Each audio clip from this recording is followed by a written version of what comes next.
nañu delluwaat ci yëfi mag ñi suñ bëggee wér nañu delluwaat ci yëfi mag yi buñ bëggee am jàmm buñ bëggee am tawféex suñ mbokk góor ñi nga xam ne nag ñu ngi ñuy déglu nga xam ne ñu ngi am ay jafe-jafe yi lu jëm seen wàllu kàttanu sëy ñu ngi néew kàttan ñu ngi néew doole mënuñu yàgg ci kaw jigéen seen awraa ngi dellu li si bari nag feebar dina ko waral lu si bari itam foogu bari dina ko waral waaye li si bari itam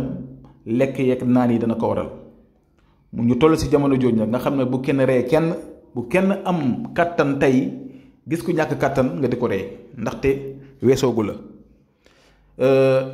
mu nekk nag mbir moo xam ne tey ñu bari ñu ngi bëgg a faju mu jaral leen sax ñuy jël ay garabu tubaab yi lu jëm si wàllu comprimé yeeg lu jëm si wàllu yenn nangami loolu moom daanaka moo gën a lor góor ñu bari mënatuñ dara ndax garab yi ñu doon faral di jël effet secondaire yi muy bàyyi si ñoom moo leen lor. nañ delluwaat li fi mag ñi bàyyi woon suñu maam yi dañ daan jëfandikoo reen xas nga xamante ni tey dañ daan dund ba dee duñ tële dañ daan dund ba am téeméeri at lu ëpp di koy di am doom dégg nga kon yow mi nga xam ne yaa ngi may déglu nañ delluwaat li fi maam yi bàyyi woon nga xamante ni tey lii ma leen di woon nii nekkul lu ñu foraatu dañoo dem jàng ko gëstu ko ba pare itam di ko dund nekk si moo waral ma leen di présenté lii pour ñu gis ko seen bopp. gis nga lii ay reen la ay reen fasantikoo garab yi ngeen gis moom la ñuy wax garabu dambal dañ koy liggéey boole ko fasantikoo yi nga xam ne dañ koy ut lu jëm si wàllu ay reen liggéey ko def ko si ay butéel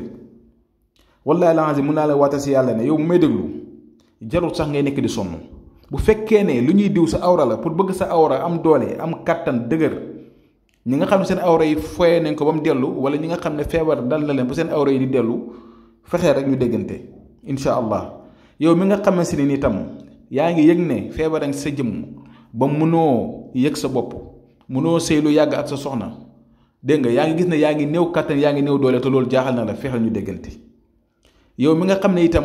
da ngay gis ne sax doo yàgg si kaw jigéen te ñëpp xam ne sëy àq la képp koy sëyal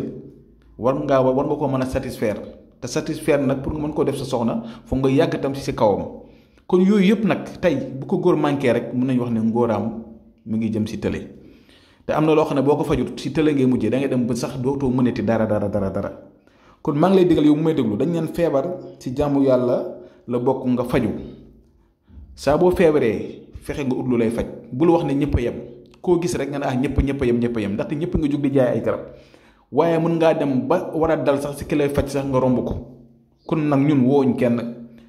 pour mu ñëw par force ñu faj ko déedéet ndax dañoo gis ne nit ñi ngi am jafe-jafe boobu noonu te comme yàlla dafa dogal ne nekk na mbir moo xam ne nit ñaa ngi koy joytu ñun duñ yem rek si di ko def waaye dañuy jug dem utu ji ay xam-xam dem ji jege ji mag ñi fépp foo xam ne rek war nañu fa war a mën a dem utu ji ay xam-xam pour nit ñi mën a jëriñu dañ koy dem utu ji ko lii ngeen gis ni itam suñu liggéey la ñu xam ko di si nekk suba ngoon gu dégg bëccëg muy feebar bu mu mënti doon nag tey si wàllu kattan la ñuy wax ak yéen mais bépp feebar boo xam ne mu ngi nit ki ak façon bu mu mënti doon bu ñu si déggantee yow yaa ñuy woo téléphone remercier ñu sant ñu gërëm ñu te xawma kan de waaye yow lépp looy jooy wàllu kattan dootu si bokkati kon numéro bu moo si numéro 76 605 63 19 am na whatsapp incha allah asalaamaaleykum wa rahmatullahi wa barakaatu.